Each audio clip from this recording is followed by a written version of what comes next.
I guess we've heard a lot about genetics and different technologies that are available that we can use to enhance the reproductive performance across the national herd. And these applied talks are really about, well, you can have great genetics, but if you don't apply the appropriate management, there's no real benefit. So what I thought that I would do is try and tie a few of these talks together. And I noticed that the title I was given was around performance. And I think there's a real difference between performance and productivity. And I think in many ways, we are actually trying to deal with productivity in that if we're getting or selling beef as a kilo unit, we are really about, having systems to provide a consistent supply of calves that once they're born, they then demonstrate good growth. And so it ends up being an efficient production of kilos of beef. So I feel that there's probably three main drivers of this productivity. One of the critical ones is that we need to control mortality foremost. If we don't have cattle not surviving until maturity, or we are losing a lot of fetuses or calves, that's probably the biggest cost to our productivities gains. The other way we do it is by, which we've heard about a number of different talks, is developing systems that demonstrate good growth of the offspring during their lifetime. And there's benefits in the abattoir sector. Obviously, if we're able to produce animals that are ready for slaughter, they're able to yield more beef per carcass. But the focus of this talk is about reproductive performance. And obviously, reproductive performance means that you're going to end up with more calves on the ground. And obviously, more cattle on the ground, more beef produced. But we've also heard a lot about sustainability and throughout the system. So if we're able to do all of these things collectively, I think the enteric methane per kilogram of beef produced is reduced, and that is a strategy that is something that we all have to deal with and support in this approach towards sustainability. The other thing I gathered is that there is the economy, the benefits of the economy, and we are really, if we're able to improve the productivity of the smallholder farmers, that will drive the economy, and it's a rather substantial contribution. So just to focus this talk now onto the performance aspect, what does reproductive performance mean? And like I said before, it is about consistent supply of beef, but it's about having females that consistently conceive, they carry that pregnancy to term, and they produce a healthy calf. And there's a number of measures or determinants that we use to do that. So I'm going to introduce these, and then I'll present slides on each of them later. But it is about the age which a young female first produces her calf, and then it's about efficiently getting that female back in calf, so returning to cycling, getting another good conception. And then it's about reducing the calf loss, the fetal and calf loss, and then having a system that supports that calf to demonstrate good growth. So when I talked about age of puberty, or the age that a heifer first has a calf, one of the main things that I feel is it's about having an appropriate breed. And we've heard a number of different people talk about genotypes, breeds. Tim and Neil both mentioned it. But I was also involved in a study that was conducted in Indonesia for a number of years. And there's 500 cows represented on this slide. I think there is a pointer, maybe. The figure on the bottom right there. And what that is it's the average weight of females for different ages corrected for their body condition score. So that is for a body condition score 3. And the 3 breeds represented there is as I mentioned, it is from Indonesia. So we've got barley cattle, which is the green line on the bottom. And then we've got the Ongol, which is the blue line in the middle. And then the orange, which was exported Brahman cattle from Australia. So what I believe is that within these, we've basically got two, for people to deal with, is there's potentially 2 different sectors within the industry. And that is that there's a feedlot industry or a growing industry, and then there's a smallholder production system. Now, ideally, there might be different breed types or maturity types that would be appropriate for those types of systems. So, the earlier maturing for a more productive breeder, potentially, the earlier maturing, smaller, fertile animal that does what, like we've heard about, is going to deposit fat earlier than other animals, is probably going to be appropriate more so for the smallholders potentially, given that there is a shortage of food resources. They are likely to be able to produce more kilos of beef efficiently than maybe having some very large growing animals. So for the feedlot industry, however, where you've got systems to support it, a late maturing animal is going to put on weight a lot quicker, and it's going to demonstrate low fat, and that's typically your males in the feedlot industry, for instance.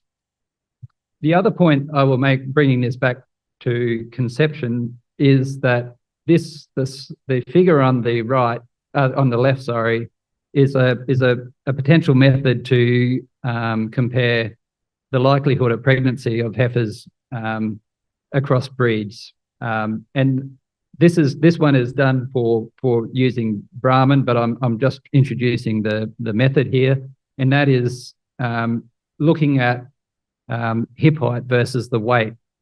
So if we said that, if we assumed that black line was for a heifer that was 100 of a breed that had it was 100 centimeters high at the hip, a 0.25 at the bottom there it means that heifer was 250 kilos, and if a 250 kilo heifer of 100 centimeters high would have a likelihood of pregnancy of about 25%, but if that heifer was 350 kilos, it would probably have a likelihood of pregnancy of around a 0.8.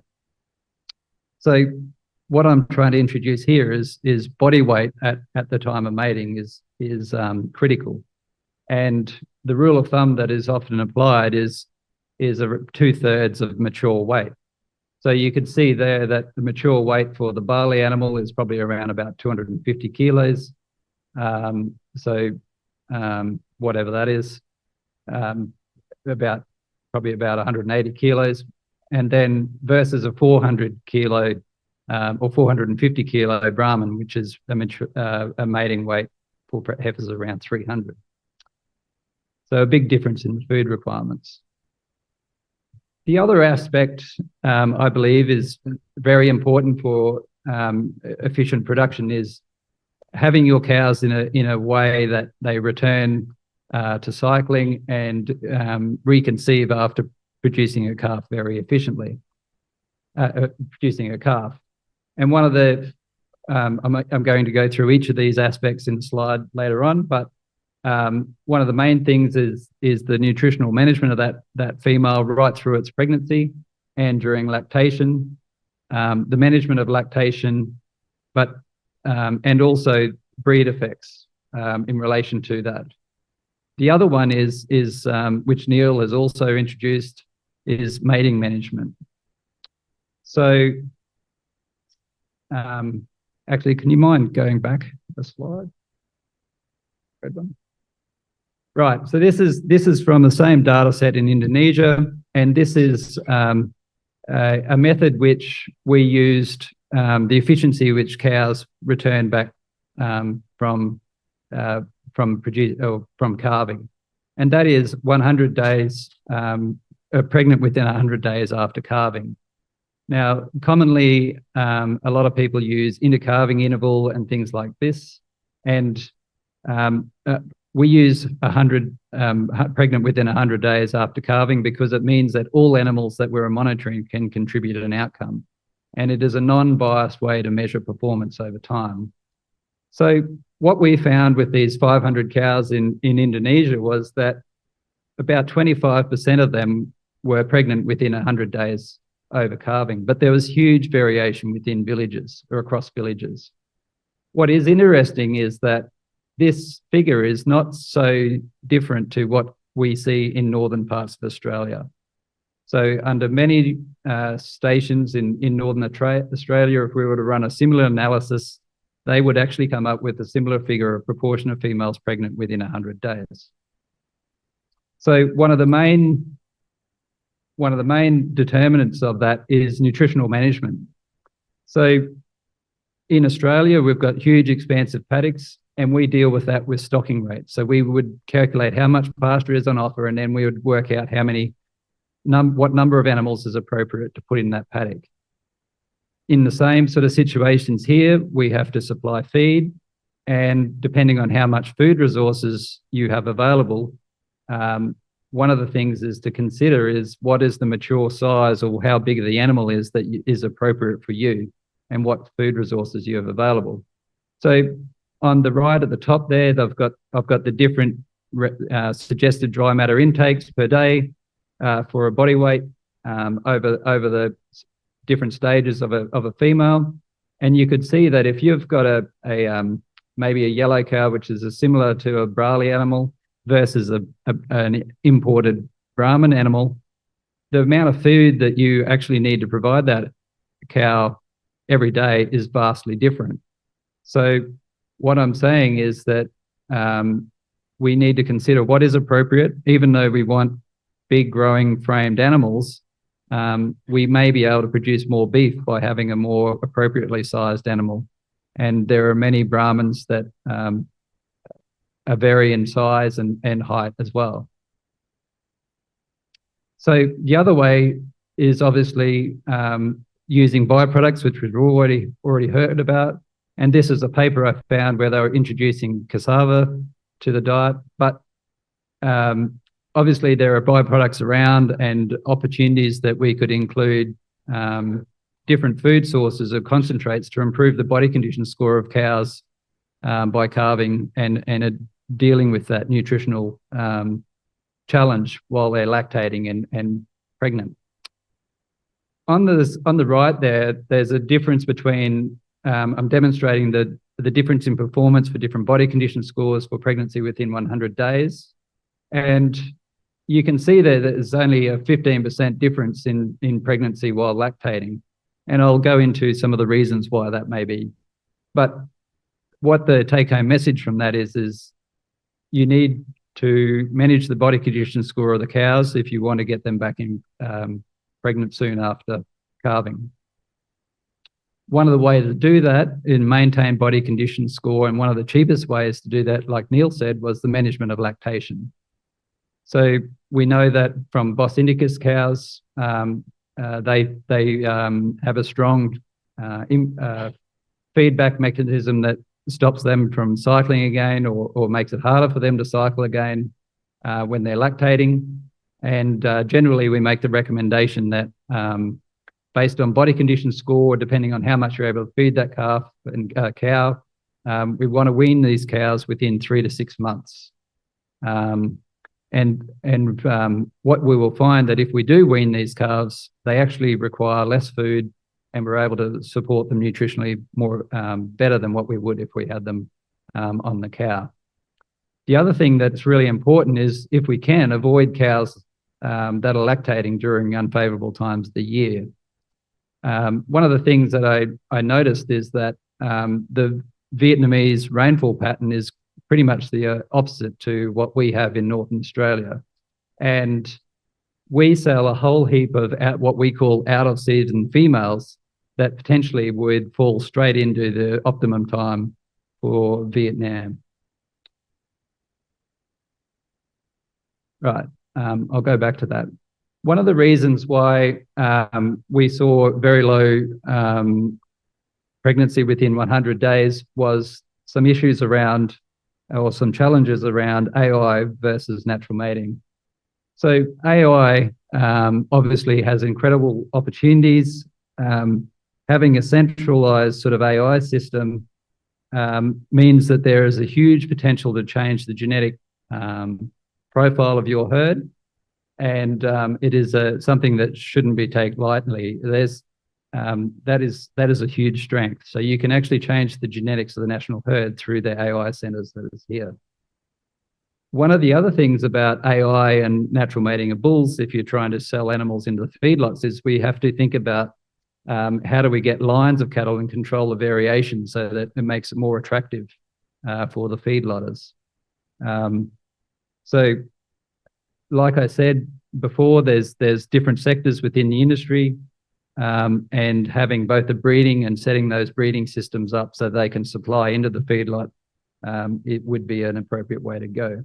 But to bring home this point, I thought I would show differences in how long it takes a cow to become pregnant when she's actually quite normal, but the quality of the bull is quite different. So if we set, there's about a 50% chance if you're doing AI, and the best you can get is about 63 per cycle for natural mating.